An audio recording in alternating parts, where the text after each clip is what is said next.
Let's wrap it up now. Treasury is focused and government is hard at work addressing the ailing economy. That's the message from Finance Minister Malusi Gigaba, who says there are efforts to distract him from his work.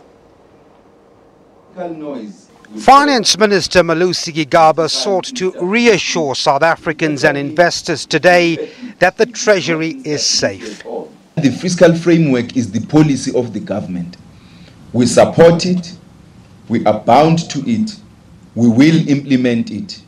South Africa has a world-class, transparent and predictable budgeting process. Not only myself and the Deputy Minister, but Cabinet and the ruling party have committed to implementing it as outlined.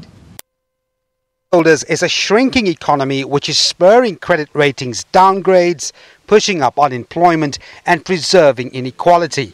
Gigaba says President Jacob Zuma convened several ministers last night to outline critical interventions, but some of those interventions were thin on detail.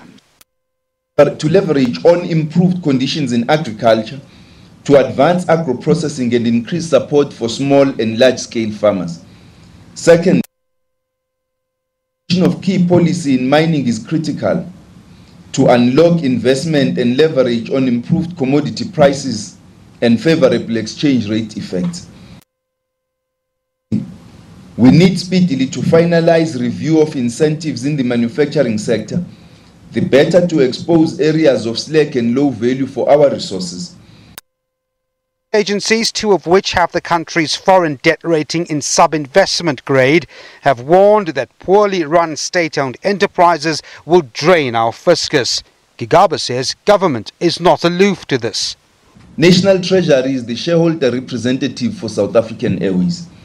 We are also committed to strengthening the board by filling the 2 existing vacancies, including by appointing a person with deep aviation experience and expertise. We will be recommending a chief executive to cabinet in the coming weeks. One of the major concerns for all economic stakeholders has been Eskom. We are confident that Minister Brown will fill vacancies in the board and executive leadership of Eskom with leaders who will instill confidence. Treasury again pleaded to be judged by its actions, pointing to the deployment of long-standing Treasury official Dondo Mokgojane as the new Director General. Devin Murrigan, SABC News, Johannesburg.